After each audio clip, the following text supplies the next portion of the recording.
Good morning, everybody, and thank you for joining us for this York Festival of Ideas event on the Rowntree Archives Revealed. Thank you to everybody who's joining us from around the country and indeed around the world. I'm Gary Brannan. I'm Keeper of Archives and Special Collections here at the Borthwick Institute for Archives at the University of York. And we're very lucky here at the Borthwick Institute to look after the archives of both the Rowntree family and the Rowntree companies, of which we'll be hearing a lot more today from our excellent group of speakers. Before we get on to the actual speakers themselves, just a few bits of housekeeping. If you're watching live, you can ask questions using the Q&A button on your screen, so you can just see that right down at the bottom there. The Q&A function's available throughout the event, so you can ask questions at any time. If you do have any technical issues, so for instance, if you lose your Wi-Fi, you can rejoin the event using the original link. And please also remember that today's event is being recorded, so you'll be able to watch this again. If you would like them, subtitles are available in this event. If you just look to the bottom of your screen there, you'll just see one that says CC live transcript. Click that and you'll be able to see some live subtitles. But that's enough for the housekeeping. Let's move on to our session today. We have three excellent speakers here to talk to you. First of all, we've got Dr. Sally-Anne Shearn, who's Collections Information Archivist here at the Borthwick, who has additional responsibility for our programme of volunteering. And from 2017 to 2019, she catalogued the archives of the Rowntree family and trusts as part of a Wellcome Trust funded project to improve access to archives relating to the social sciences. Sally will be followed by Dr. Kevin Tennent, who's a senior lecturer in management at the York Management School at the University of York. His research focuses on the themes of governance and strategy in management history across the fields of sport, international business, the music industry, and transport. Kevin will be followed by Professor Sue Mendus, who's a director of the Joseph Rowntree Reform Trust Board, a member of the North Committee of the National Lottery Heritage Fund, and a Moral Professor Emerita in Political Philosophy at the University of York. She's a trustee of the C&JB Moral Trust and a former director of the Moral Centre for Toleration at the University of York. You may have seen on the original billing for this event that we're going to be joined by Dr. Catherine Oakley. Fortunately, Catherine's not able to join us today, so Sally-Anne will be rounding off on similar lines as to the subjects that Kat was going to speak about. I will now hand over to Dr. Sally-Anne Shearn, who's going to start with our first talk for the morning. Hello, I hope everyone can hear me okay. I'm just going to share my screen. 1 second. Share. Okay, everyone should hopefully be able to see the correct screen. So yes, thank you, Gary.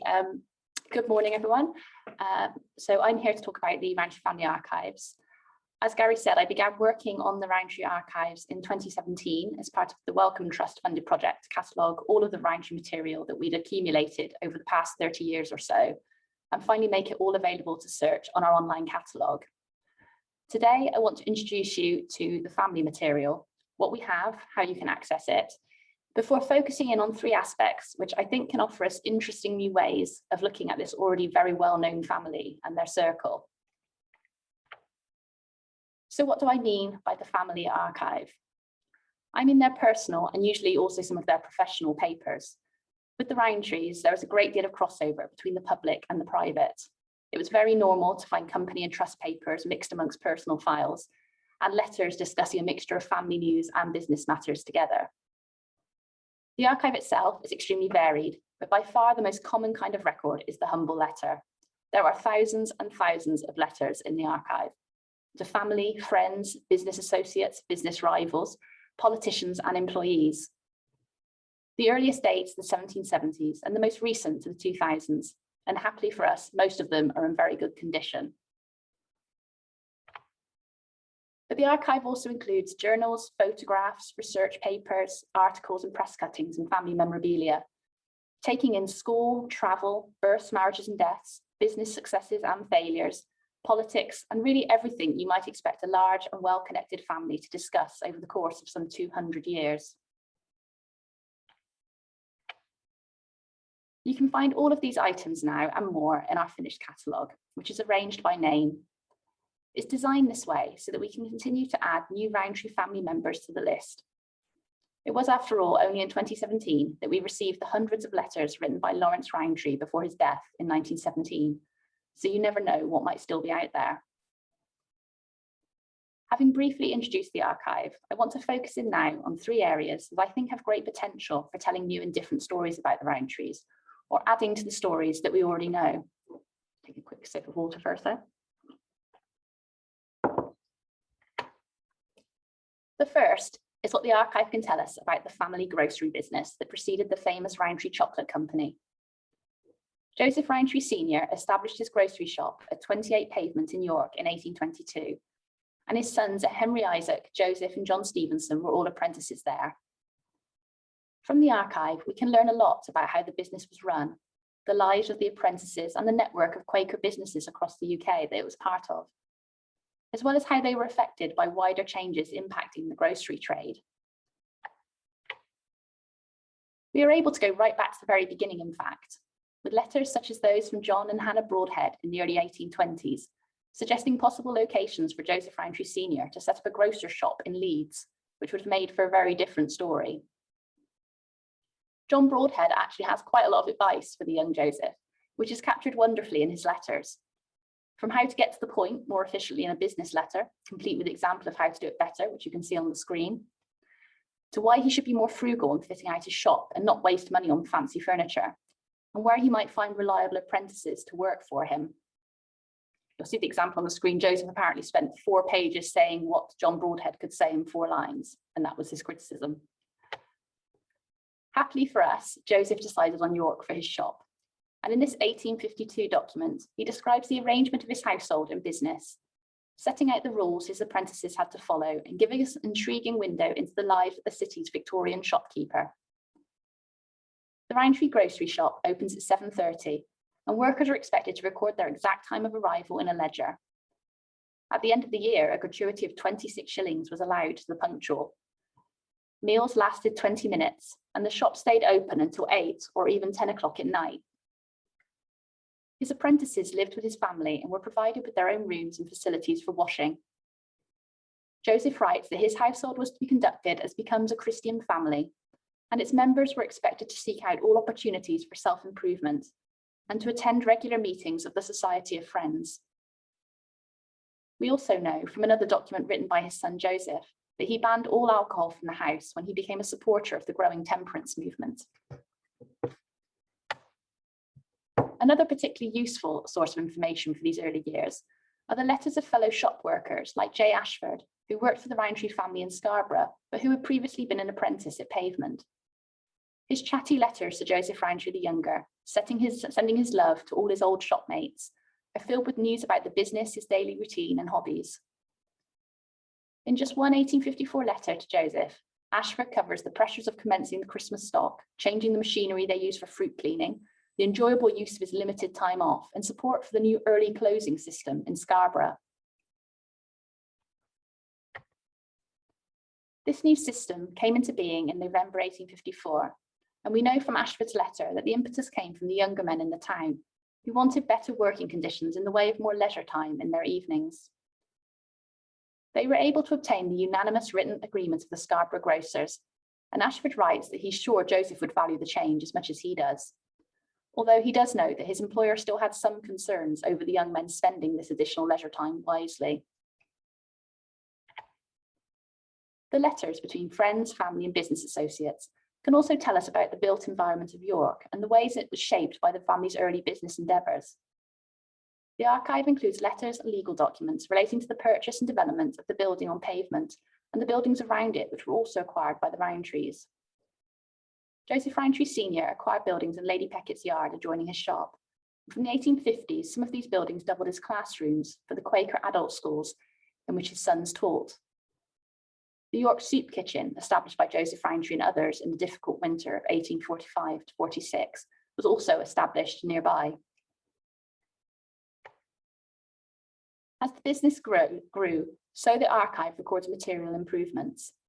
The fixtures and fittings at the shop, the installation of gas in the 1850s, renovations carried out in the 1860s, And eventually, of course, the move from living over the shop to living in a larger and smarter house on the corner of St Mary's and Bootham. I've only picked out a few of our records here as illustration, but there are many, many more from this era which give a greater insight into the world of the Rowntrees before they were famous, if you will. Now, if that sounded like a very masculine account of the early Rowntrees, that's because I was saving the women for this, my second area of potential research. The Rowntree family archives are an incredibly rich source of information on not just the lives of Quaker women in the 19th and 20th centuries, but also the lives of the women who worked for or associated with the family in their business, social research, and philanthropic endeavours. It's hard for me to pick out just a few highlights, as I think this is a really fertile ground for further research, but for the sake of this talk, I have tried. The best example of the potential here is the correspondence and papers of Julia Seebohm, who married Joseph Rowntree in 1861, but died tragically young in 1863. In the 22 years of her life, Julia wrote and received many letters, and we have a little over 1,000 of them. Of these, 150 are between Julia and her mother Esther. Another 450 are between Julia and her friends, the vast majority of them women. This circle of friends stretch from York to Ireland, Germany, and America, and they discuss all manner of subjects. I've listed just a handful of these on the screen. There was a great deal of discussion of religious faith and the doings of the Society of Friends in the letters. But don't let that fool you into thinking these letters or these women's lives were uneventful and dull. For one, their religious faith was a very complex and important force in their lives. And Julia and her friends grapple with living up to behavioural expectations, with suggested reforms of the society, and with the great moral questions the society was dealing with, such as opposition to slavery and war and the changing role of women. In the letter on the screen, you see Julia's friend, Sarah Hannah Grimshaw, asking Julia to explain her opinion on women preachers, as Sarah is not quite sure it can be right for them to speak in Quaker meetings as they do, and wants to understand the reasoning better. Julia attended a Quaker girls' school in Castlegate in York, and her letters provide a wonderful insight into school life, the friendships, rivalries, and ambitions that are sometimes surprisingly relatable. On screen, you see the same Sarah Hannah Grimshaw when at school, where she was evidently a less than perfect student, and recounts several small but entertaining acts of rebellion against authority. In this case, she never tells us what exactly she had done, only that she didn't think it was so very bad and that she couldn't help it. Julia's letters also touch on wider questions of how much education was thought necessary for a woman. Julia leaves school before many of her friends do, but it appears this is something her family wanted. Her brother Henry, rather charmingly, writes to her that he does not agree with women staying too long at school, arguing that it is absolutely necessary for a man to be talented and so on if he means to be anything. But for a woman, all she has to do is learn to love and be lovely. And when she has got that lesson off by heart, not by head, she is an angel. I think the teenage Sarah Hannah might have struggled with the angelic part and been much the happier for it. There is so much I could say about Julia's correspondence if I have more time, how it captures networks of female friendship and support, their interests and concerns, their sense of humour, opinions of local, national and international events, and their role in the Society of Friends and in their local communities. Suffice it to say, this is an enormously rich and yet often overlooked resource that deserves more attention for what it can tell us of the lives of the Rowntrees, their friends and family, and of women more generally. The letters that are written by women themselves in the archive are complemented by other records, which allude to wider questions about their rights and freedoms.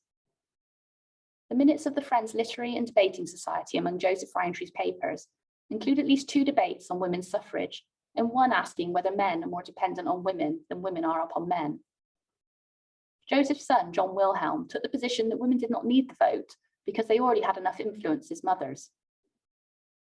Unsurprisingly, the women in attendance often took a very different view.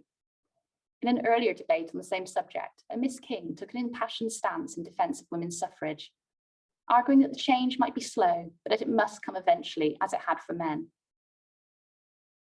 A few decades later, the political scrapbooks of Arnold Rowntree show support for the peaceful campaign for women's suffrage, while the letters of John Wilhelm's eldest son, Lawrence, are more fiercely opposed to the militant suffragettes, with the teenage Lawrence writing that a few long prison sentences ought to sort them out. finally, while women are rarely the sole focus of the family's famous social research, they are of course always present as researchers and subjects. Women researchers assisted with the writing of several of Seabohm Rowntree's books, including Land and Labour, Lessons from Belgium in 1910, How the Labourer Lives in 1913, and English Life and Leisure in 1951.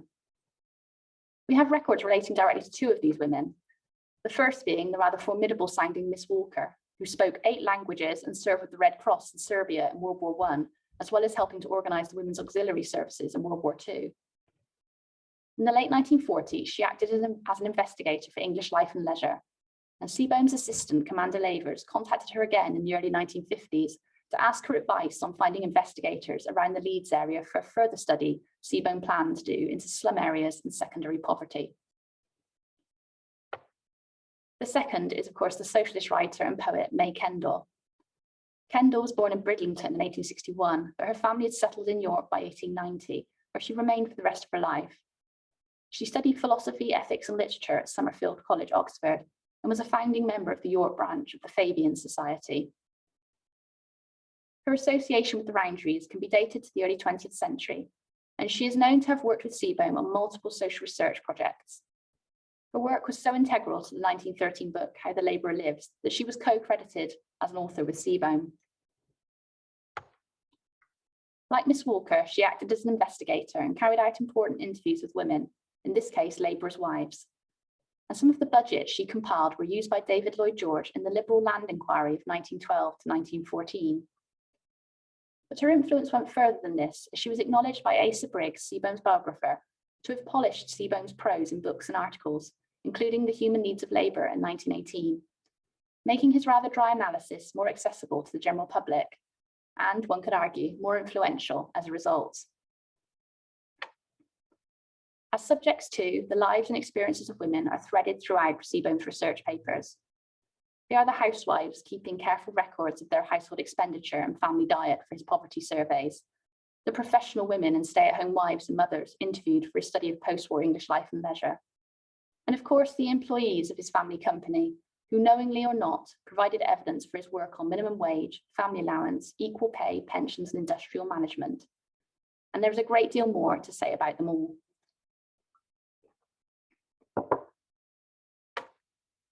Lastly, I want to touch on a subject that has been in the news lately. In April, the Rowntree Society and Rowntree Trust put out a statement regarding the company's historical involvement in colonialism and racial exploitation. In our own response to the statement, we made reference to the importance of archival evidence at the Borthwick and understanding how the Rowntree company operated. Many of these records are of course in the company and trust archives, but the family archives provide evidence to the people behind the company and trusts, and the attitudes and beliefs that shape their lives and their business. Speaking as an archivist, when you catalogue such a large archive covering such a long period of time, you expect to find examples of harmful language and attitudes. The Rowntree Family Archive is no different in that respect. While we may associate the Rowntrees with progressive, even modern ideas, their archives remind us that they also held less palatable views that were unfortunately common at that time, though no less wrong then than they are now. Chief amongst these was a belief in the superiority of white, Western and Christian civilization that lent itself to a kind of benevolent prejudice that is evident even in the early letters dealing with their opposition to the slave trade. In October 2020, the Borthwick used a letter from the Family Archive to create a resource for the university's Black History Month.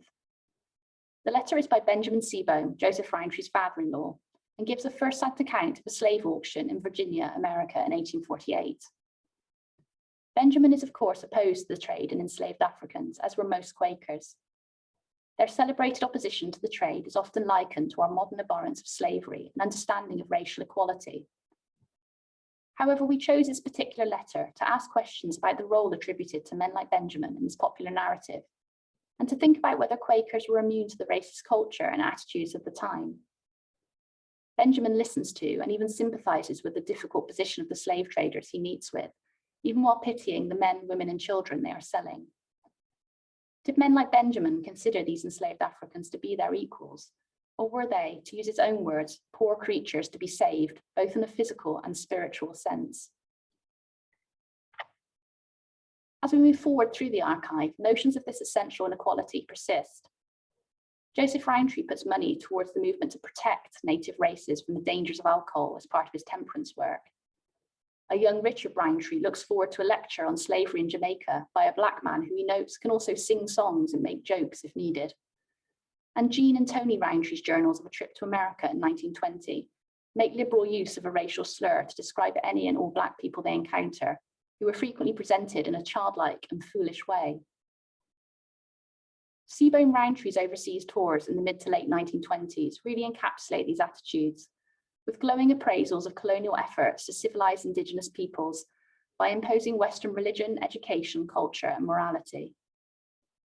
Indigenous culture across Africa, Australia, and New Zealand is usually described as low or primitive in comparison, and Seabourn presents practices we now recognise to be exceptionally traumatic in a purely positive light, including moving Indigenous peoples onto reservations and taking young Indigenous children from their families to be raised by whites. These observations are not made to attack the Rowntrees, but rather to recognise that they were the products of the ideas and the prejudices of their time, and that these same ideas and prejudices, expressed in their personal papers, influenced how they ran their company, how they sourced and marketed their products, how they treated their overseas employees, and how they approached their charitable work. We can't and we should not ascribe modern values to them, but rather try, through the records they've left, to understand them better within the culture and society in which they lived. I hope this short introduction to the family archives has provided some food for thought about how they might be used to tell new and different stories, or to add depth to stories that we already know. If there's one thing I learned from spending 3 years cataloguing their records, is that there is still so much to say about the Rowntrees. And now the archives have been brought together and made available to all, I hope people will be inspired to look at them with fresh eyes and to share what they discover. And now I will stop sharing my screen, and I'll be very happy to hand it over to Dr. Kevin Tennent, who's going to be talking about the Rowntree Company archives. Thank you. Thank you, Sally-Anne. It's really fascinating talk. And so what I'm going to do, if I can now show my slides. So what I'm now going to do is talk about how we've used some of these Rowntree's archives in our own Rowntree archives in our own teaching in the management skill, and how they can be used really in teaching business and management. So the starting point really here is to think about, well, why is archival research useful to students? Why is this something that students should be learning about, if you like, or why is this something that they should be able to see me now. So why is this something that students should be learning about, or why should they be getting involved in archival research? So they're not studying history in our department, right? So they're studying management, so they're studying a different topic. So you'd expect it to be a very particular kind of epistemology for management. And well, one of the kind of answers here is that actually archival research and the research of kind of past businesses, if you like, or previous businesses, is useful in terms of giving us an insight into the way that businesses work. Okay, so we can't go out and interview, say, Seabourn Rowntree. So one of the most kind of common ways of researching business and management usually is to interview people. But we can't go out and interview Seabourn Rowntree. It's very difficult to go interview people that are dead or no longer with us or very old. And if they are very old, then we often run into problems of memory. So what we have at York, and what we're quite fortunate to have at York through the Rowntree collection, is a really kind of rich archive of the company, as well as the family's records as well, and the records of the trusts. And these things, because as Sally said, these things are mixed up together. Because these things are mixed together, and the kind of traces of what these organisations did are mixed together, then we can get an insight into what the family did as well as what the company did, and how these things interact as well.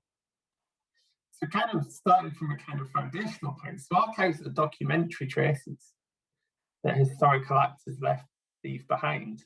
They take many different forms. For a business, that might include, and it's not limited to, things like annual reports, board minutes, correspondence, financial and management accounts, organisation charts, planning documents, technical drawings, legal documents, so on. Things like contracts as well, things like returns to regulators, all of these kinds of things. Okay, so these are all kinds of things that speakers, these are all kinds of things that graduates will produce in practice if they work in organisations. So in some ways, historical skills are employability skills. Okay, so these are all types of archive and types of documents that students will actually use and they'll interface with if they work in organisations. Okay, so these skills are employability skills, if you like. And one of the feedback we get from employers actually is that students are typically very good with qualitative research, or very good with quantitative research, but they're not as good at qualitative research, if you like, typically. Okay. So, okay, so now how might this work in practice? So, by looking back at the kind of archival records, if you like, and the kind of documents that businesses made in the past, we can learn about business strategy in a way that's still relevant and meaningful to the present day. Okay, so the Rowntrees, their business started quite small, but as with many businesses, it grew.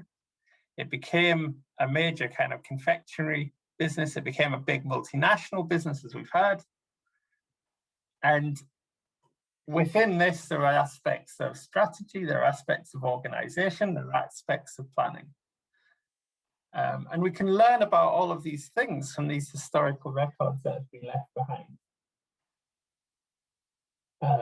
And doing this then helps to develop the learners, the students' ability to research, analyze, think critically, think reflexively, as well as develop subject knowledge. So an example here, for instance, is thinking about the kind of marketing that organizations do. So this is a recent advert from Nestle, who obviously took over Rowntrees, but drawing on the history of the Kit Kat, if you like, and drawing on the history of one of their products.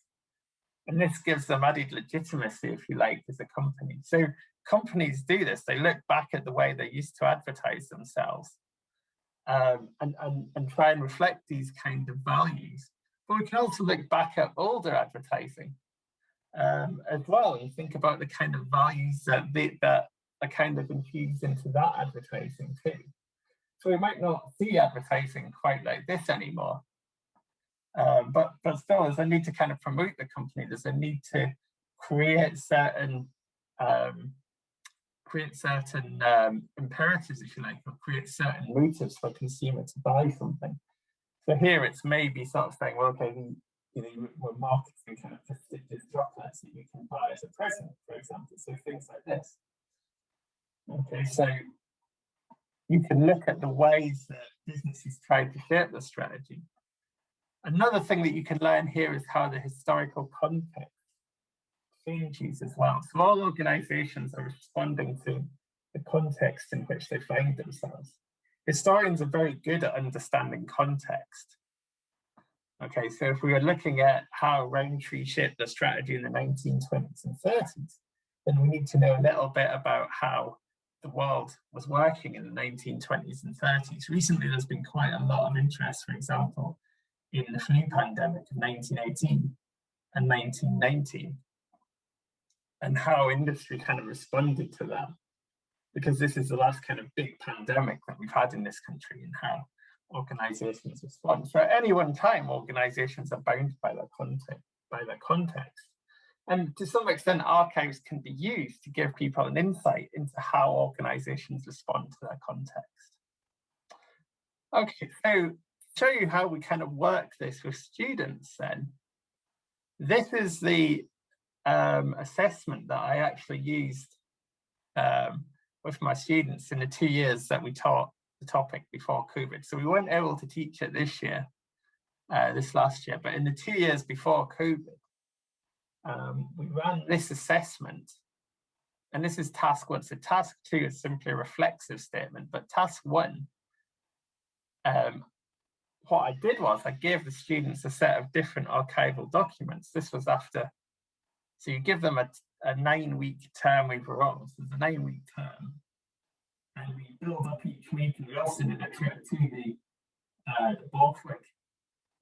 Actually, Sally was very helpful in also showing the students some of the Rowntree archives there and so on. We look at different industries and archives from different industries over the 9 weeks. We build up to this. And then what I do is I give them a set of documents to use and ask them to examine closely these documents, if you like, and then try to make sense of what's happening at the time. So these are all documents from Rowntree and Co., which essentially saw itself at a kind of strategic crossroads in the 1930s. So it was a family company, but and the ownership of the family and the Quakerism and all of these kinds of things, the relationship to the kind of Quaker identity and to the trust and all these kinds of things are still very important to the company. But at the same time, it was trying to move in new directions commercially. And this created a lot of tensions within the company, essentially. And a lot of family companies have this difficulty as they grow. They outgrew the kind of potential, if you like, of the original family, or they outgrew the context of the original family. So what we asked them to do is use these documents and to gather evidence from it, to examine some of the secondary literature around the topic as well, and to think about, okay, how did Rowntree and Co. They underwent considerable strategic change between the 1930s and 1960s, while the influence of the Rowntree family waned. So how far could the company's evolution be considered an example of managerial capitalism? So what we're interested in here is the kind of transition from family capitalism, if you like, to a much more shareholder capitalism-based, managerial capitalism-based model in which the ownership of the original family was being diluted. So we know that by the time they sold to Nestle in 1987, I think the original Rowntree shareholding was down to something like 15% at that point, for example. So as the company gets bigger, more shares are issued, and the Rowntree family's influence over the firm wanes. Okay, and what we do is we then get them to look at the available evidence from the archives and the company's strategy, governance, financial performance, marketing, distribution strategy, and foreign direct investment. Then we tie it up with some external sources as well. The Stock Exchange Yearbook, which is basically a book that the Stock Exchange issued every year, showing the kind of size and directors that each company had, and relevant online newspaper databases. So I get them to look at what are the Times, what are the Guardian, what are newspapers like this saying about the Rowntrees, the Financial Times, and their performance as well. So I can triangulate all of these sort of sources together. I'll now show some examples of the sort of sources that we encourage students to use,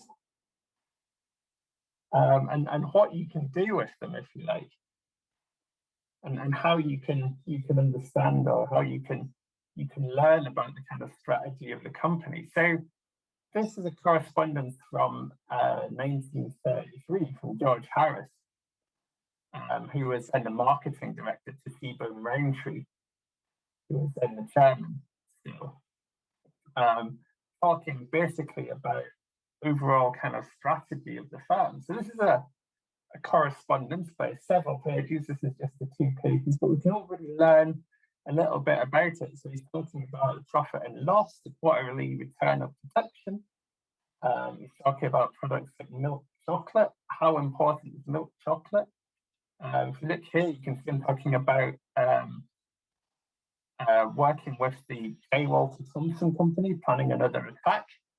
So J. Walter Thompson is an advertising agency, so we can learn a little bit about how the company is marketing itself. So remember, this is a period when the company is shifting itself towards marketing big products like the Kit Kat, for example, like the Aero, like Smarties, things like this. So what he's doing is he's talking about his kind of advertising strategy and how he's going to manage this. And then he talks about cake count lines as well, and talks about performance taking something of a knock in that area. And these products are doing less well. He talks about difficulties in the cream department. He talks about plain assortments of chocolates and things like this. Another good thing is down here, we can learn something about the supply chain and the retail trade as well. So he talks about Marks and Spencer. So in 1933, plans no account is taken of the contribution to profits from new name lines. The new name lines are basically products that they make for different retailers like Marks and Spencer's, who then as now market things under their own brands. And you'll see that Marks and Spencer alone have undertaken to get up a volume somewhere in the region of £200,000 per annum by June. At the moment, we're up 275% up on the previous year. Okay, and this is a period in the 1920s, 1930s, when retailing in Britain is changing, it's evolving in itself. You're getting firms like Marks and Spencer that are getting more sophisticated. And what Rowntree are doing is they're also finding that, as well as marketing their own lines, they can also provide, if you like, a kind of a strategic hedge, if you like. They can provide a new revenue stream by manufacturing for Marks and Spencer's as well. And what's quite interesting is if you look at some of the other archives, some members of the board are not as keen on this because Marks and Spencer doesn't use the Rowntree name. Okay, so there are some issues around this as well, and the way that the company thinks. This is quite an interesting one as well. So this is a consultant's report from a bit later. So this is from 1959. But what's quite interesting here is this is talking about, so yes, companies use consultants then as well as they do now. So this is quite interesting. So MP could work from could. But also what they're talking about here is the way that the company is organized. So for many years, the company was organized with its York plant in one company, if you like, and then the other subsidiaries were secondary, if you like, within the structure. And they're talking about whether or not they should continue to run a York company separately in this document as well. So they talk a little bit about the background and the associated companies since the First World War. How the York business is no longer dominant in the group. So what's happened over time is that the company has changed and other parts of the company have become more important. And so should the organization move towards more of a holding company structure in which the board of directors is kind of centralized. So this is a big kind of issue to them in some ways. It was quite common in British business to have a kind of a list of subsidiaries. We can see this here. So they've got ACM, which I think was a vending machine subsidiary. They've got biscuit companies, overseas companies, as Sally mentioned. So overseas sales and distribution are also quite important to the Rowntrees. So we've got various different parts of the company here, but then York, which is like the kind of core lines, if you like, is a separate kind of accounting item as well.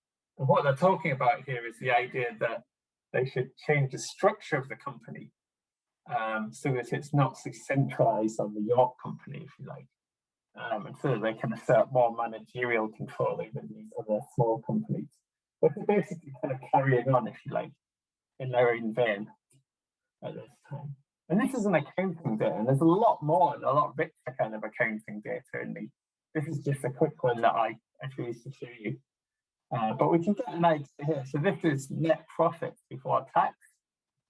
We can get an idea of that very quickly. This would be created for 1961, and the forecasting how much to spend and how allocate budgeting for 1961, and we can see quickly that profits have rapidly increased between 1960 1959. They're fairly stable earlier, but they've over time, from 56 particularly, took kind of a hit, they've increased reasonably rapidly, if you like. We can get quite quickly an overview of the profits over time and how the company is kind of operating, but then we can also delve deeper as well and look at the ways that the kind of costs of the company work.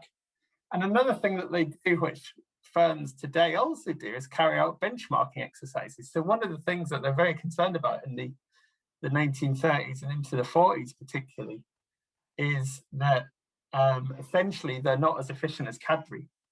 So they're comparing themselves and their performance to Cadbury all the time as well. So this is the 1939 cost comparison of Cadbury for ingredients, secondary costs, factory wages, overheads, delivery, all these kinds of things. And they're kind of saying, okay, we're not as efficient, or we weren't as efficient as Cadbury, and we need to catch up with them, essentially. One of the big strategic things that the company does over this period is realize that rather than just using the Rowntree name, it needs to use different kind of associated brand names to try to catch up with Cadbury, in a sense. So Cadbury are the kind of, seems to be the kind of market leader, but Rowntree kind of looks for strategic gaps that it can exploit.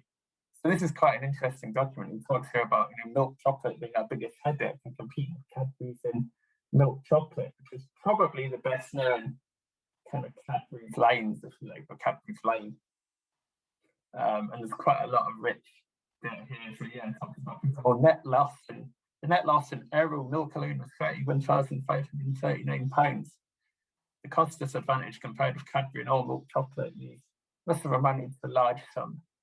Okay, so it's saying, okay, we're not as efficient as Cadbury's in this area, so we either need to become more efficient with Cadbury's in this area or not compete with Cadbury's in this area, or learn from Cadbury's as well. This is another opportunity. So you can see all of these things going on inside the firm and how they try to shape the firm strategically, if you like. And it is very difficult to get this kind of insider data about contemporary firms. I'm not going to share this kind of data because this is commercially confidential, but because we can use archives, we can look into Rowntree and learn a lot about how they operate around these things. We can also look at how they did things like they coped with the disruption of the Second World War and rationing as well, for example. So all of these things are in there, and we can learn a lot about inside the firm issues. So not just financial position, but remember, all accounts are themselves prepared at source as historical documents, and kind of key accounting, if you like, as we understand it now, with debits and credits separated out, goes a long way back. So we can understand financial position, we can understand where revenue comes from different products. All products require research, they require technology, they require people, they require resources to be put behind them to create them and to manufacture them. So we can understand where their revenue comes from, how different subsidiaries, different parts of the firm, different product groups are performing, how the company is structured, who their competitors were, how they're positioning themselves against their competitors. We might not be able to get the competitors' archives in great detail always. Although one thing that I keep on telling you to do is go and have a look at the Terry's archives, which are also in the Borthwick. So Gary, please don't ban me for mentioning the word Terry's here, but my point is this is really important. It's how they position themselves against these competitors, and to some extent you identify yourself as being in an industry. But in other ways you're trying to kind of compete against those competitors as well, obviously, and trying to take sales from them often.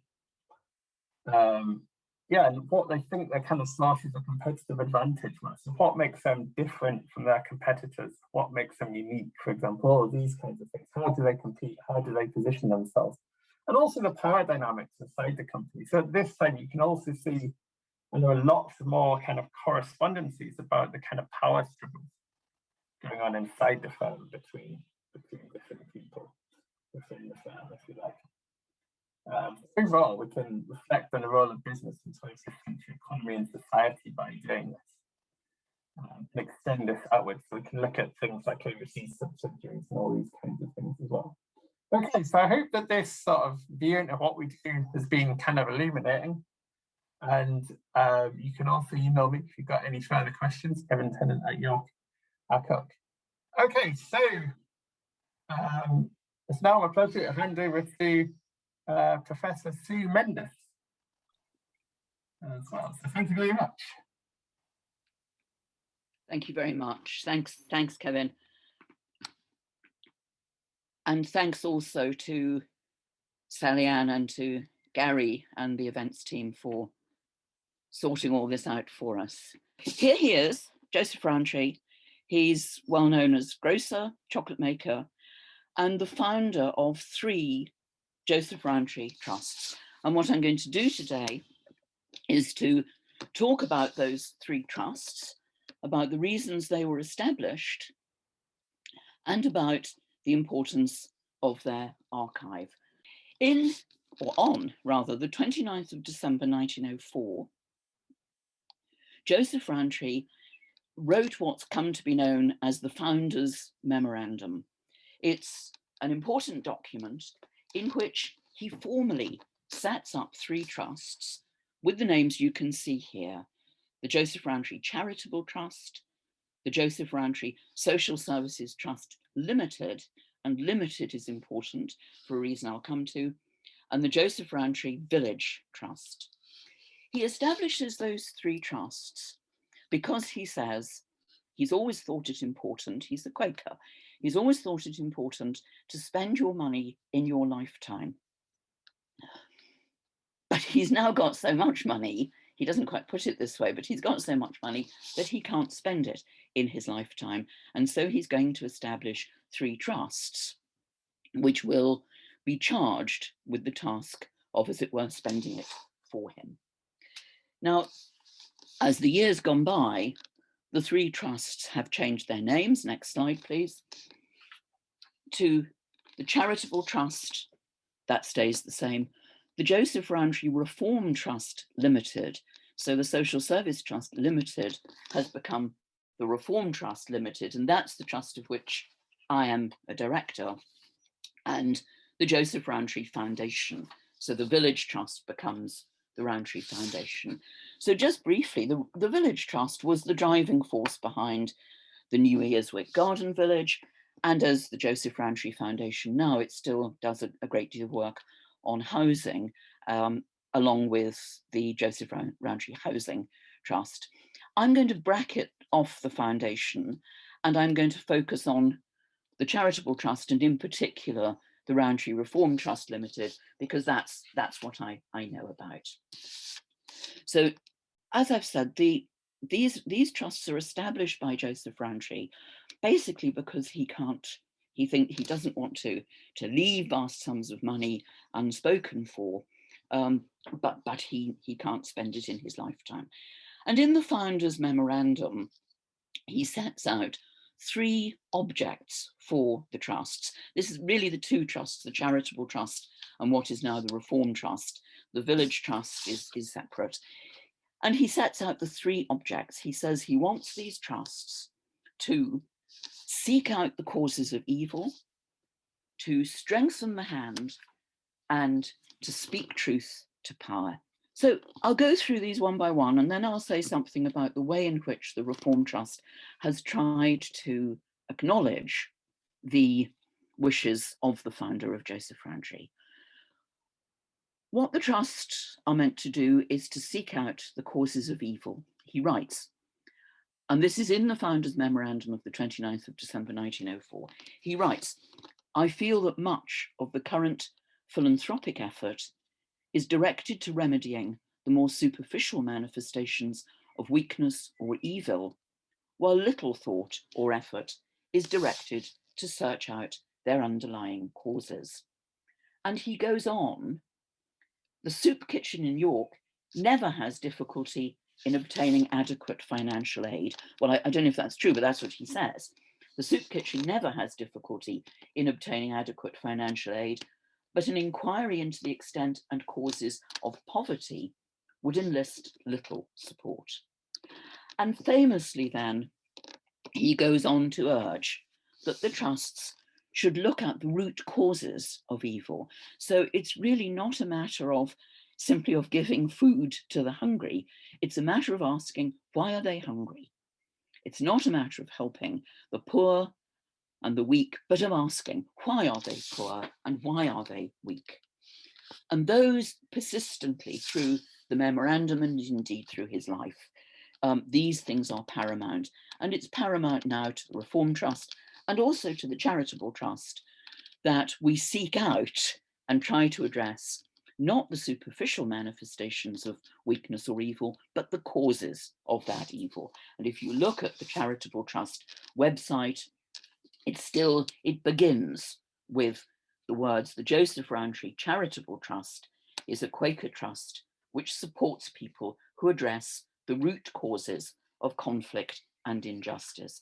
So really, I suppose in a Quakerly way, what Joseph Rowntree is saying is don't do what's showy, do what will address the deep underlying, persistent and systemic problem. So the first thing the trusts must do is to address the causes of evil. The second thing is to strengthen the hand. He writes, this is a very important concept for the Reform Trust, of which I have the great privilege to be a director. He says, there may be no better way of advancing the objects one has at heart than to strengthen the hands of those who are effectively doing the work that needs to be done. And then very poignantly, he goes on, not unfrequently, one hears of persons doing excellent work whose service is cramped or who are in danger of breaking down through anxiety about the means of living.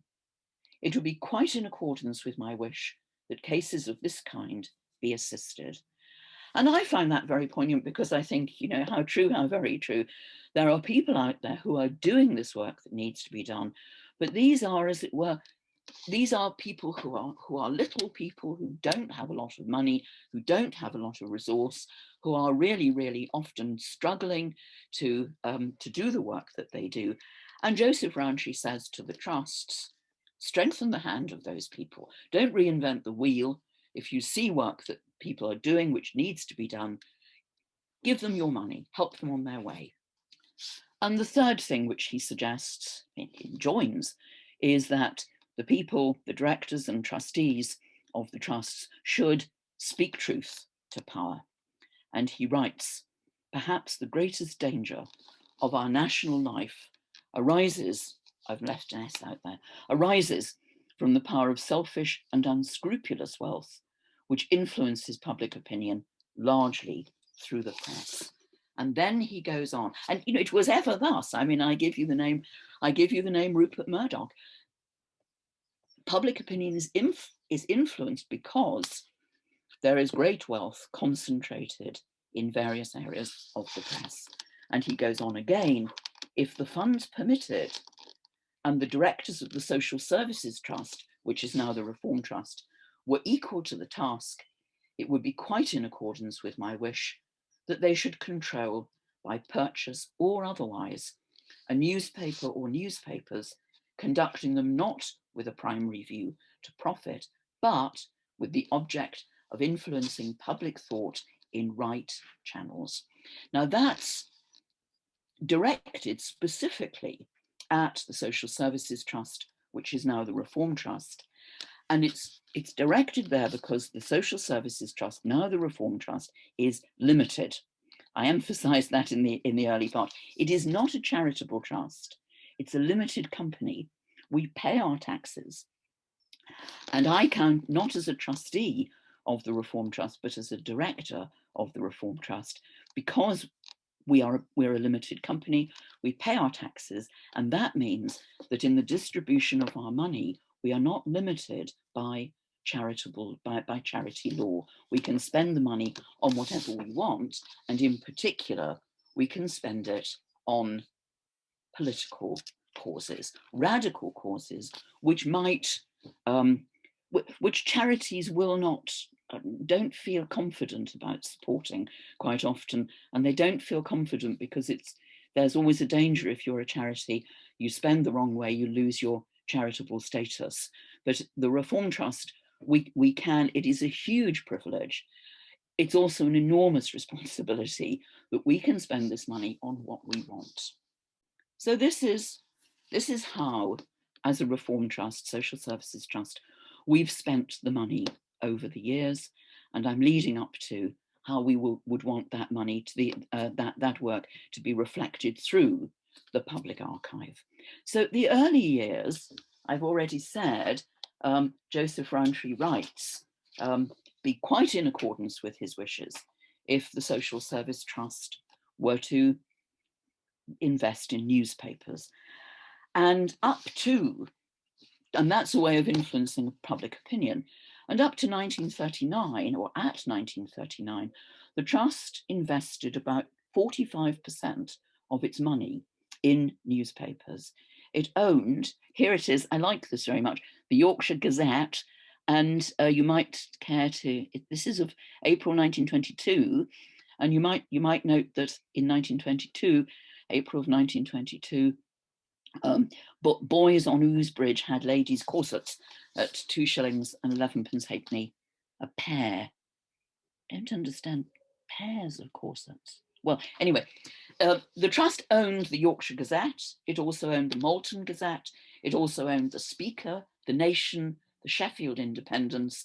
In short, 45% of its money was going to newspapers and to influencing, to acknowledging Joseph Rowntree's wish, influencing opinion through the press. But this was not without its problems, because at that time, the newspapers contained, nearly all of them, horse racing tips. And of course, the Rowntrees, Joseph Rowntree in particular, were opposed to gambling. It was indeed an evil. And so there was quite a lot of controversy about whether it was really appropriate for the Reform Trust, the Social Service Trust, as then was, to put its money into newspapers which advocated gambling. That's 1939, what I've called the early years. Much of that material is already up with Sally-Anne and Gary in the Borthwick. And I'm moving on to the 1970s. Obviously, there's a huge resource here and I'm just picking bits. I'm moving on to the 1970s, and this is the Birchcliff Baptist Chapel in Hebden Bridge. I'll tell you why I'm showing it you in a minute. By the 1970s, the Trust had come to think that it had divested itself of much of its publishing, newspaper ownership, and it came to think that the best way of influencing opinion, of speaking truth to power, was by giving help to pressure groups. The 1970s, for those of you like me old enough to remember it, remember that the 1970s was pressure group politics, and Tony Flower, in his history of the Reform Trust, Trusting in Change, writes, and I'm quoting now, the students of the 1960s had stepped out of a psychedelia of hopeful idealism into a badly lit decade of discontent, creating a flowering of pressure groups. Most conventional sources of funding were denied to such groups precisely because of their political activity. So an unconventional source was required. So these pressure groups, political groups, both in Britain and abroad, did not have access to charitable funding. It was very hard for them to get money because they were political. And the Reform Trust was able to help them where others were not. So just to give an idea of how radical some of this was, the Trust became quite radical politically abroad and funded liberation movements in Portuguese Africa, in Mozambique, and later in what was Rhodesia. In Britain, the Trust also funded more than 50 pressure groups, including Gingerbread, single parents, Mothers in Action, which was the pressure group for unsupported mothers, the Socialist Society, the Low Pay Unit, and even in its early days, Friends of the Earth. So now the Trust is influencing opinion not through funding newspapers, but through funding pressure groups. Why am I showing you a Baptist chapel in Hebden Bridge? What the Trust discovered in 1970s in the funding of these pressure groups was that one of the things that was a real problem for the pressure groups was office space. They just didn't have a space in which, or typewriters or photocopiers in which they could do the work that needed to be done. And so there were two purchases, and I'm showing you the more photogenic.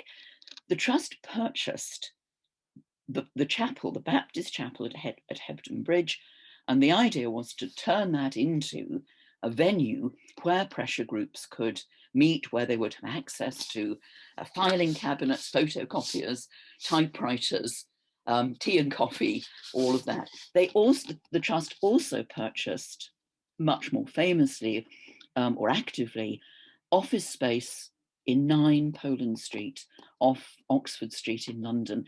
I haven't shown you that because it's now just a sort of it's just a place up above a kebab store in Poland Street. It's not as photogenic, but Poland Street in the 1970s became known. It was hugely influential. It became known as the Counter Civil Service, and it was here that these pressure groups met and did the work that needed to be done. And astonishingly, sadly, a lot of the work, almost everything archival from the 1970s is still is not in the Borthwick, is not publicly available, but it soon will be.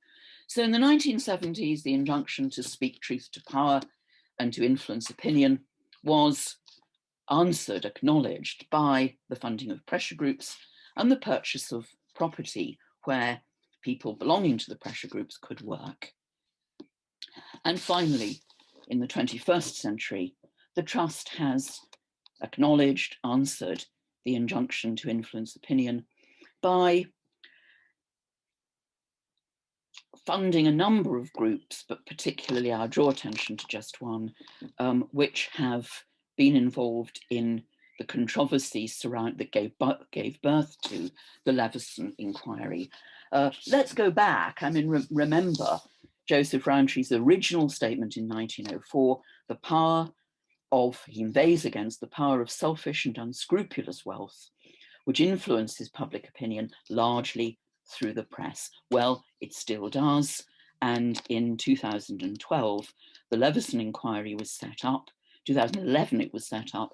2012 reported in an attempt to respond to what were seen as, and for what it's worth, what I think were, quite grotesque misuses of press freedom, where that press freedom had fallen into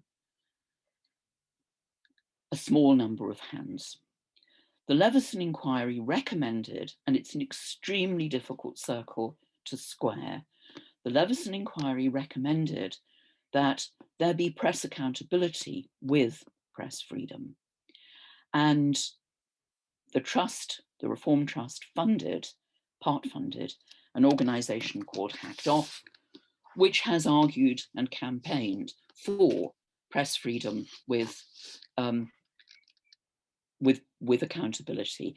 So in the 21st century, what we've tried to do by way of answering the Joseph Rowntree injunction is to fund again or campaigning organisations which acknowledge the significance of freedom, of liberal values such as freedom and equality, but also support those, as it were, the small people, the Dowling family, for instance, who can be the victims of excessive and unscrupulous wealth and power.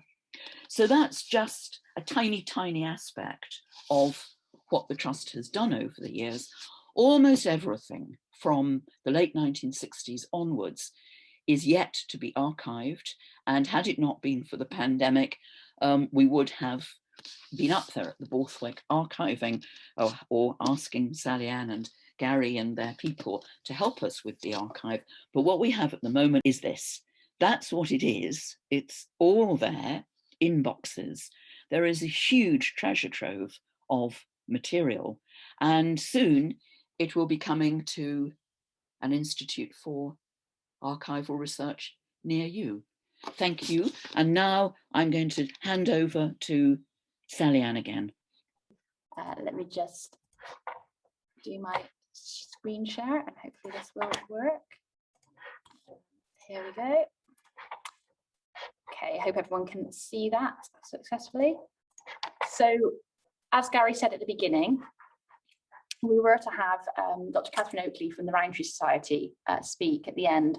Unfortunately, she couldn't be with us today. So while I can't hope to replicate what she would have talked about, I did want to kind of try and bring the talks to a close by spending a few minutes going through some of the ways in which we have used and are using the Rowntree archives. And we'd be happy to hear more suggestions from you all, either in the chat or via email or in person next time you're able to visit the Borthwick. Our archives are here to be used after all. So what do we do with them? We use them a great deal to support teaching and research, as Kevin had said, at the university. In the past few years, we have hosted or helped facilitate research seminars, workshops and lectures for the School of Management, the Centre for Women's Studies, the White Rose College of the Arts and Humanities, and departments of Sociology and History. We also make digitised images from our Rowntree archives available for teaching. And we work with our colleagues in the university archive, university library, to make sure students are aware of what we hold and how they can use them for their own work. However, the Borthwick is a public archive, and our records are certainly not confined to academic work. In recent years, we've been able to draw out some fascinating individual stories using the newly catalogued family archive. The gift of Lawrence Rowntree's letters in 2017 was really exciting and allowed us to tell his story in a new way, drawing on the deeply personal letters he wrote to his mother Constance, to examine his reasons for choosing to join the army and fight, instead of publicly declaring himself a conscientious objector in World War I, as many other Quakers did. As well as publishing a two-part blog on our website, the letters were also covered in the Times. And as a result, we received an email from the daughter of Lawrence's fiancée, Dorothy Cross, who had seen the article and was very moved by it. More recently, we used the family letters to tell the story of the young Joseph Rowntree and the women closest to him, including his mother Sarah, his first wife Julia, and his sister Hannah. In the years following Julia's death, his mother and sister were his greatest support, helping him to run his home and take care of his baby daughter. And this story was covered in the Yorkshire Post and in the Times. The company archive has also been a rich source of information, sometimes where we least expected it. The Aero Girls project of 2013 took a series of original oil paintings in the company archive created to promote Aero chocolate and used them as a springboard to investigate who the models and artists were and how they came to be part of the campaign. Some of them are still unidentified, but many are now named, and we know that most of them came from the Kensington and Chelsea area of London, and many were artists themselves, art students, filmmakers, dressmakers, and friends or partners of the Aero artists. The company and family archive were used to support an external project run in partnership by the Universities of Exeter and Bath to digitise and make available the Rowntree Business Lectures. And these were a series of lectures organised by Seabohm Rowntree from 1919 to the mid-1930s to give employers and employees the opportunity to meet and discuss key issues and questions facing industry. Speakers included many Rowntree managers, but also people like Sir William Beveridge, Sidney Webb, and Ernie Bevan. Borthwick holds records of both the original lectures and the management research groups that grew out of it in Seabohm's archives, as well as papers relating to some of those Rowntree managers. Sorry if I'm hurrying through, we need to get onto the panel. So Seabohm's archive is a particularly rich source of information on everything from business to social reform. And this has been the impetus for one of the most creative uses of our archives, and one we're very pleased to be involved with. Rachel Feldberg, a PhD student at the university, was awarded a Jane Moody Scholarship last year to create and film a series of short dramatic monologues using one of my favourite parts of the Rowntree archives, the hundreds of anonymous case studies compiled by Seabohm and his researchers for English Life and Leisure in 1951. These were carried out in the late 1940s, and they give a fantastic snapshot of post-war society. with the subjects giving their very frank, sometimes moving, sometimes very entertaining opinions on everything from sex and marriage to politics, money and religion. And these will all be recorded and made available for free to watch on our website and the Rowntree Society website. And speaking of the Rowntree Society, I know, of course, Dr. Oakley would have been discussing some of the innovative and important work being done by the Society in this area, and by the Society. So I want to mention two of them that will be using our archives. The first, which I touched on earlier, is the Rowntree Colonial Histories and Legacies. And the second is we have contributed photographs from the company archive to this excellent project run by the Workers' Educational Association and Sport England in collaboration with the Rowntree Society. And this is to develop a walking trail around the Haxby Road area of York, using photographs and other resources to show connections to the Rowntrees, their factory and the leisure facilities they provided. So these are all things we have and are doing with the archives. And in the future, we expect their use in teaching to increase. And we're also already in discussions with the departments about using them. And we also expect the archives to grow.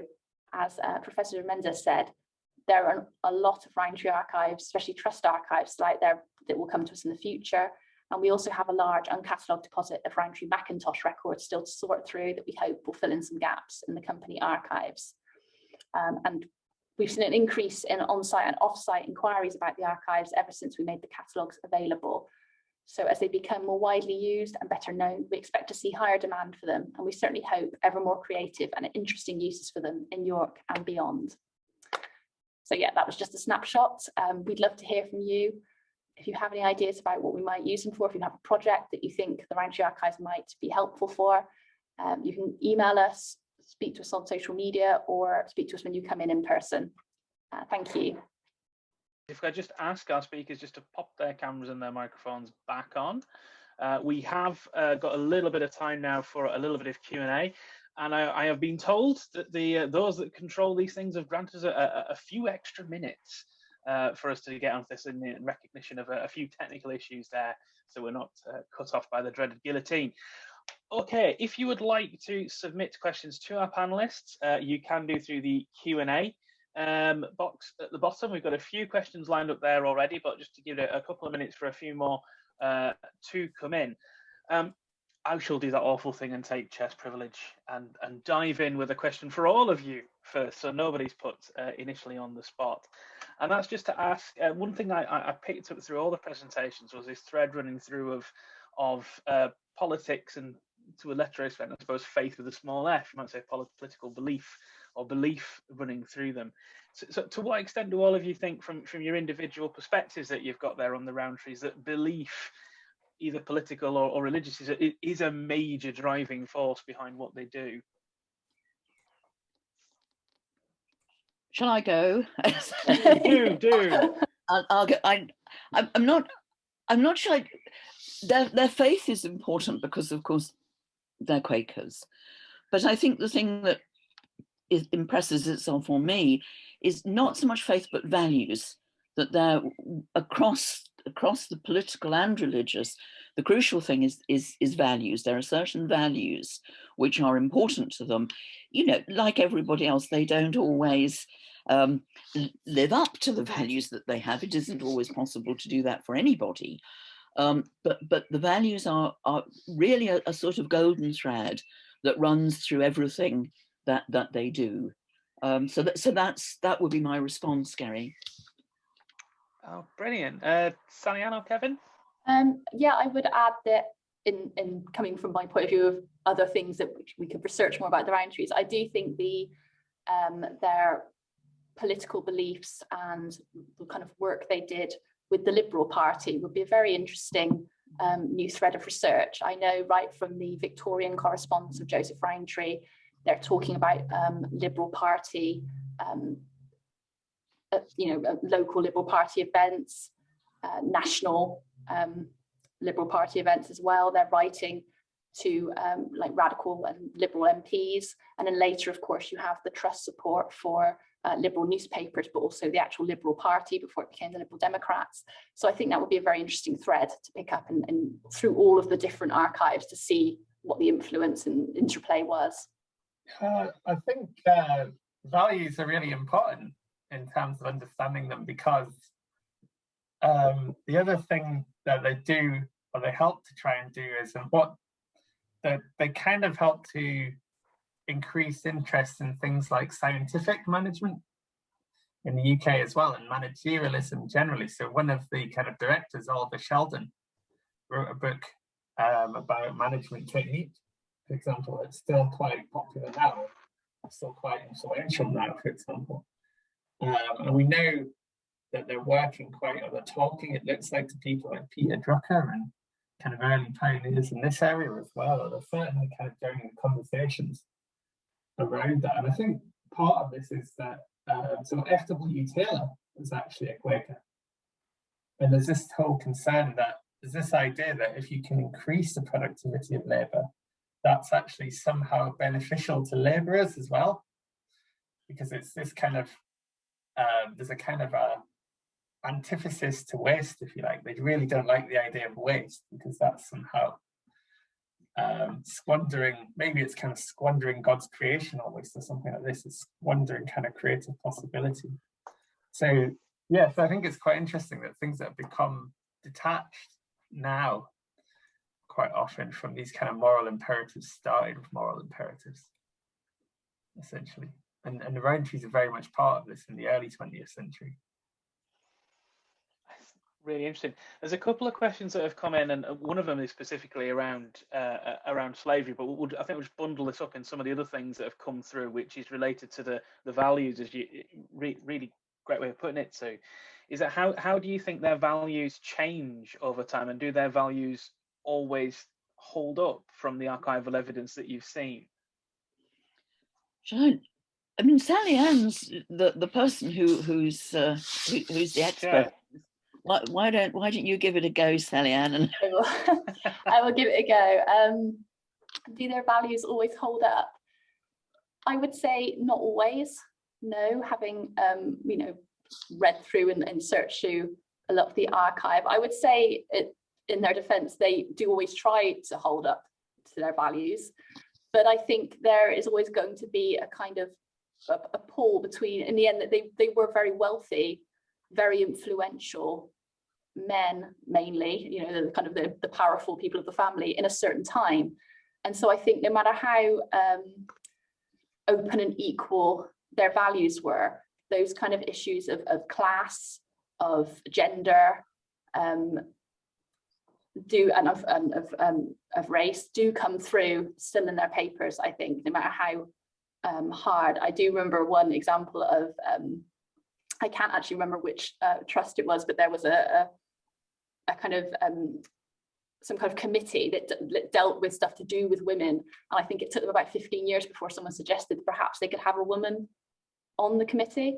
So it's things like that, the kind of the good intentions are there and the values are there, but sometimes it's I think they, as I said in my presentation, they are still of their time, I think.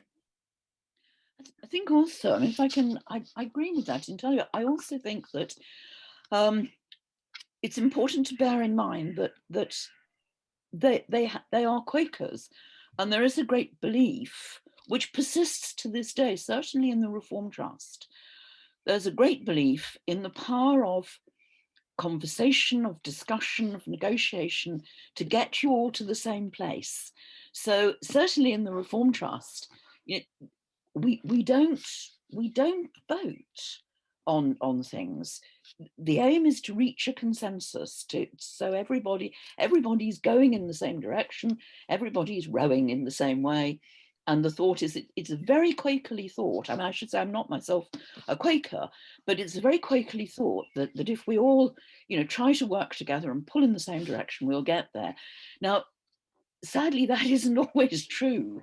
And I think that I agree with Sally-Anne that obviously they're people of their time, as we all are.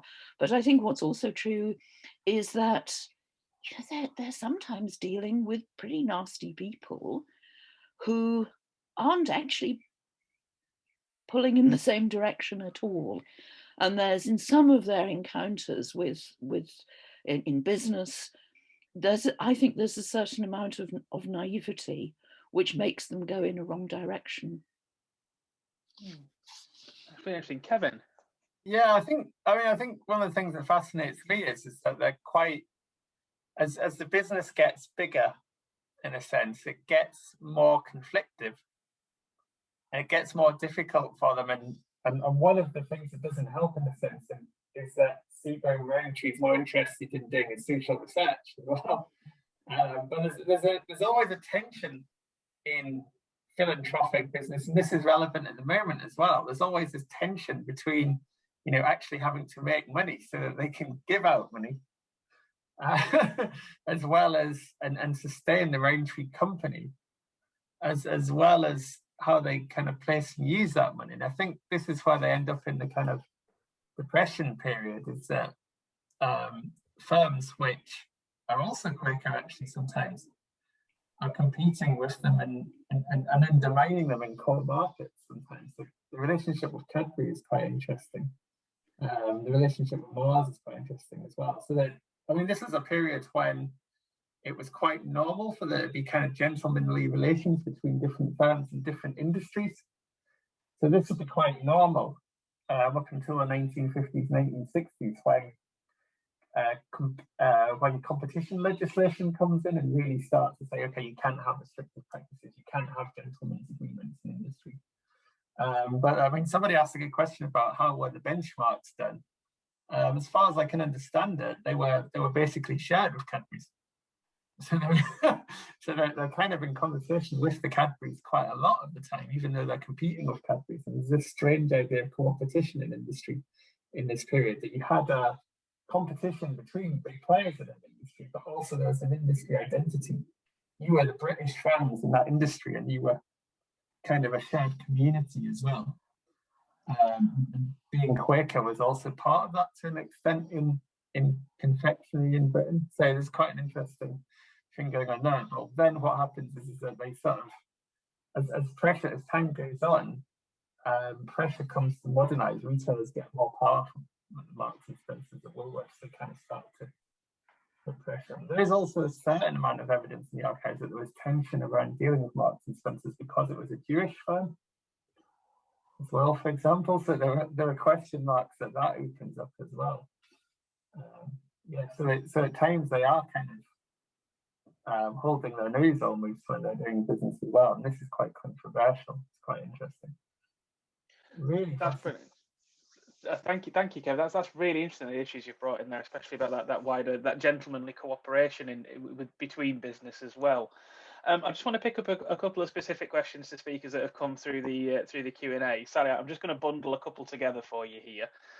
There's questions about if any of the archives are digitised, as that will obviously help people access them, and a specific question about who a little bit more about who May Kendall was. Well, I'm probably not the best person to do any kind of in-depth stuff on May Kendall, although I do recommend there's an excellent blog called Ladies Who Punch, and it's actually about ladies who wrote for Punch, the magazine, which May Kendall did, and the author of that has done an excellent article on May Kendall, which I used as well for background for this talk. Yeah, she's quite an interesting figure because she seems very independent. They said she's a socialist, so she's not one of the Quaker circle. The kind of liberal Quaker circle. She's not a Quaker, and she is a socialist. And I said she helped found the York Fabians, and she writes kind of poems and kind of news articles and things. She writes scientific poems. Unfortunately, we don't have an enormous amount of stuff on her in the archive, although it's possible she may be in some of the letters that we haven't. Obviously, you kind of catalogue without reading every single page of them. But the stuff we have, because of the lack of material, unfortunately, for the kind of period she was working with CBOM. A lot of the early papers were burned by CBOM when he moved to High Wycombe from York. So we do miss a lot of stuff to do with his early poverty surveys. So we don't have huge amounts, but we do have little bits. Actually, when preparing for this talk, I spotted something by May Kendall that I hadn't actually seen before. It's not just a postcard from her to CBOM explaining some of her research she'd done for the Liberal Land Inquiry, just a few budgets she'd noted down for various local families, how many children they had, how much they earned. And I hadn't noticed it because it's been taped by CBOM at the time onto the back of a letter. So it was actually really hard to see, and did a lot of holding it up to the light and squinting at it and trying to read what she'd said. But you know, so there's little kind of bits in there sort of about her, and I think it could contribute to a kind of a wider understanding of her. It wouldn't be in itself enough to write something on May Kendall, but I know Somerville College, who I've been in contact with, they say they've had more people be interested in May Kendall lately. They've got photographs for there. Obviously, the person who wrote the Ladies Who Punch blog is done some digging on her. She pops up in the Trust archives because she's elderly. They help support her and pay some of her medical bills. The charitable trust do. So yeah, she's very interesting. And sorry, the digitized one, we don't unfortunately have anything really digitized. Some of the Rowntree management lectures, the Exeter and Bath project, they have some of our archives digitized as part of that project. They have the Rowntree business lectures. So they came and took images of some of ours and put them on their site. But we don't really have anything, not that systematic, unfortunately. It would be wonderful if we could, but the archives are enormous. So it might be quite a job, I think. That's fantastic. And just last question, because we'll need to wrap up in a second. And this is really one for Sue. What happened to the Yorkshire Gazette? I honestly, is this somebody who wants to get corsets from Voices? I honestly don't know what happened to the Yorkshire Gazette. What happened to the Trust's holdings in newspapers? As I said, it did become, I think, quite difficult to square the ownership of newspapers, which encouraged gambling, with the values of the Rowntrees. And so a decision was taken to move the money from newspapers to weeklies. The New Statesman was part owned by the Reform Trust, the Social Service Trust at one time. So because and it was partly that they didn't advocate gambling. There weren't racing tips. But I think then, you know, really some of these weeklies struggled. And again, the values, I'm being long-winded here, the values run through everything, but at the same time, you've got to make money. So if things don't make money for you or for your trust, you get rid. And so I think it was a combination of those that led to the demise of the newspaper holding. But frankly, this is one of the things that will quite likely emerge when we look through, when we're able to go through the archive more systematically and when it's publicly available. Well, that's an excellent point to leave it on. The potential in the research in the Rowntrees archives was exactly what we were hoping to get across today. And that's an excellent way of summing it up with a little dangling thread for us to chase there, Sue. I'd obviously like to pass our thanks on to all of our speakers today for excellent presentations and a really great Q&A. Obviously, if we're all in a room, we do a round of applause. We're not able to do that now, so let's just pretend we have that rapturous applause for you there. And I'll just finish off by summing up. One of our attendees says they knew next to nothing about the Rowntrees, and now they know quite a lot. So that's exactly what we were aiming for. Thank you very much, everybody. Thank you, everybody, for being with us today. The recording of this event will be available on the festival YouTube channel, which can be accessed from the Watch Again section of the festival website after the 20th of June. And you'll get an email to let you know when the video is available to view. We very much hope that you'll continue to be engaged with York Festival of Ideas. You can check out the website for full details of all the events in the festival programme. And we'd love to hear your thoughts on these events and continue the conversations using the hashtag York Ideas. Thank you very much, everybody. It's been a really stimulating and interesting morning. And I can say certainly on behalf of all of us at the Borthwick, we look forward to seeing many of you coming and doing research using the Rowntree archives in the very near future. Thank you very much to all our speakers. And thank you to you for coming. Thank you. Bye-bye, everyone. Bye.